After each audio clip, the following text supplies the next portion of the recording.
So নমস্কাৰ বহুত দিনৰ মূৰত আপোনালোকৰ মাজত আহিছো এটা ফ্ৰেছ ভিডিঅ' লৈ পেলাই ইয়াৰ আগত মই এটা ভিডিঅ' বনাইছিলোঁ আপোনাৰ ভিডিঅ'টো আছিল কোৰ্ট মেৰেজৰ ওপৰত কেনেকৈ কোৰ্ট মেৰেজ কৰিব লাগিব কিমান এজ লাগে ল'ৰা বা ছোৱালী সো এতিয়া মানে কি হৈছে আপোনালোকৰ গাইডলাইন্সটো অলপ সলনি হৈছে সো গাইডলাইন্সটো সলনি হোৱাৰ কাৰণে ভাবিলোঁ মই আকৌ এটা ভিডিঅ' আপোনালোকৰ মাজত উপস্থাপন কৰোঁ বস্তুখিনি ডিটেইলছত আপোনালোকক ক'বলৈ আহিছোঁ সো ভিডিঅ'টো আপোনালোকে সম্পূৰ্ণকৈ চাব লাষ্টলৈকে চাব এটা কথা মনোযোগ দি শুনিব সো চাওক আগতে যেতিয়া আমি কোৰ্ট মেৰেজ এপ্লাই কৰিবলৈ লৈছিলোঁ তেতিয়া কোৰ্ট মেৰেজটো এনেকুৱা ধৰণৰ আছিল যে ল'ৰাৰ বয়স লাগে আপোনাৰ 21 বছৰ আৰু ছোৱালীৰ বয়স লাগে আপোনাৰ 18 বছৰ কিন্তু এতিয়া সুপ্ৰিম কোৰ্টৰ গাইডলাইন্সত এটা নটিফিকেশ্যন মাজতে আহিছিল যে তাত ল'ৰাৰ বয়সো আপোনাৰ 21 বছৰ হ'ব লাগিব আৰু ছোৱালীৰ বয়সো 21 বছৰ হ'ব লাগিব সো এতিয়া আপোনালোকে যদি কোৰ্ট মেৰেজ ৰেজিষ্টাৰ কৰোঁ বুলি ভাবিছে আপোনালোকৰ নিজৰ জিলাসমূহৰ কোৰ্ট ৰেজিষ্টাৰ অফিচত তেতিয়াহ'লে আপোনালোকৰ এজ ল'ৰা বা ছোৱালী যিয়ে হওক 21 মাষ্ট হ'বই লাগিব আৰু এতিয়া কি কৰিছে আপোনালোকৰ নতুনকৈ কিছুমান প্ৰচিডিউৰ হ'ল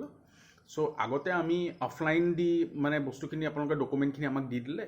সো দি দিয়াৰ পিছত আমি সেইখিনি অফলাইন আমি এপ্লাই কৰিব পাৰিছিলোঁ য'ত অফিচত আছিল মই নগাঁৱৰ প্ৰচিডিউৰটোহে আপোনালোকক জনাব বিচাৰিছোঁ যে বেলেগত কেনেকুৱা ধৰণৰ কি হৈ আছে কেনেকুৱা কি কথা মই এতিয়াও গম নাপাওঁ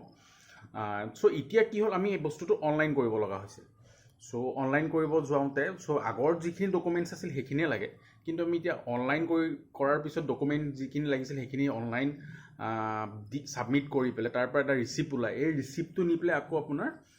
আমাৰ যোনটো কোৰ্ট ৰেজিষ্টাৰ অফিচ আছে ৰেজিষ্টাৰ মেৰেজৰ তাত গৈ পেলাই আমি জমা দিব লাগে জমা দিয়াৰ পিছত তেখেতে তাৰপিছতহে আমাক ডেটটো ডিষ্ট্ৰিবিউশ্যন কৰে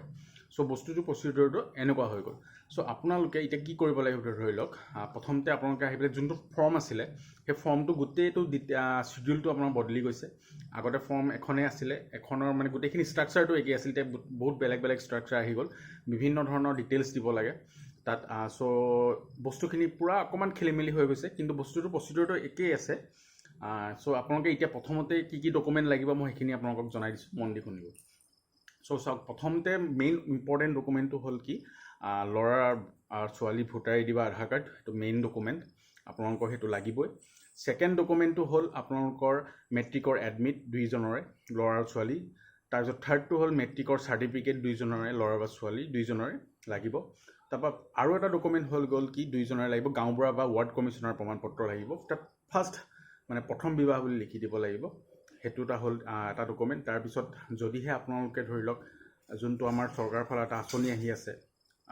যোনটো পইচা আহে ধৰি লওক SC ST সকলে 40,000 পায় আৰু বাকী যিসকল OBC আছে বা জেনেৰেল যিকোনো ধৰ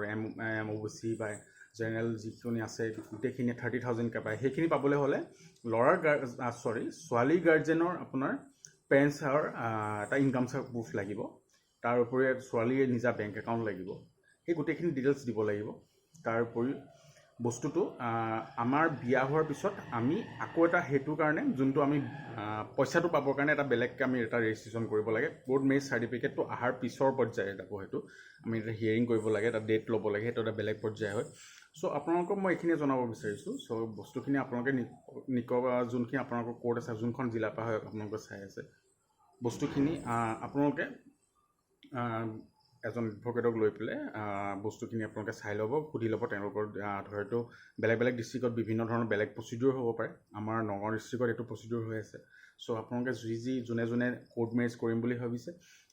এই প্ৰচিডিউৰ মতে আপোনালোকে ধুনীয়াকৈ কোৰ্ট মেৰেজ কৰি ল'ব পাৰিব আৰু যদি কিবা বেলেগ কথা সুধিব বিচাৰিছে তেতিয়াহ'লে মোক কমেণ্ট দি জনাব মই ডেছক্ৰিপশ্যনত ফোন নম্বৰো দিম আপোনালোকে মোৰ পৰা গোটেইখিনি ডিটেইলছ লৈ ল'ব পাৰিব তাৰ উপৰিও আপোনালোকে যদি বিবাহিত হয় যদি ধৰি লওক বিবাহ কৰিম বুলি ভাবি আছে আপোনালোকৰ বিয়া ঠিক হৈ গৈছে তেনেকুৱা পৰ্যায়ে আপোনালোকে কোৰ্ট মেৰেজটো কৰি থওক ৰিয়েলি এইটো এছেঞ্চিয়েল ডকুমেণ্টছ হয় এতিয়া কোৰ্ট মেৰেজ চাৰ্টিফিকেটটো আপোনালোকৰ ভৱিষ্যতে বহুত প্ৰয়োজন আহিব ছ' আপোনালোকে এইটো মিছ নকৰিব আপোনালোকৰ ওচৰত গৈ পেলাই কোৰ্টত এজন এডভকেট ধৰি পেলাই গোটেইখিনি ডিটেইলছ লৈ পেলাই তেওঁলোকৰ ডকুমেণ্টেশ্যন যি ডকুমেণ্টছ লাগে সেই গোটেইখিনি ডকুমেণ্টছ লৈ পেলাই আপোনালোকে অতি সোনকালে কোৰ্ট মেৰেজটো ৰেজিষ্টাৰ কৰি লওক কাৰণ ভৱিষ্যতে আপোনালোকৰ এই ডকুমেণ্টখন বহুত এখন ইম্পৰ্টেণ্ট ডকুমেণ্ট হিচাপে পৰিগণিত হ'ব ছ' ভিডিঅ'টো ইমানখিনিতে শেষ কৰিছোঁ ছ' আগলৈও এনেকুৱা ধৰণৰ ল' ৰিলেটেড আপোনালোকে ভিডিঅ' পাই থাকিব লগতে মোৰ চেনেলটো ছাবস্ক্ৰাইব কৰি দিব লাইক কৰিব যদি ভিডিঅ'টো ভাল পাইছে আৰু কমেণ্ট কৰিবলৈ নাপাহৰিব কি সুধিব বিচাৰিছে মোৰ ফোন নম্বৰটো মই কৈছোঁ মই ডেছক্ৰিপশ্যনত দি দিম ধন্যবাদ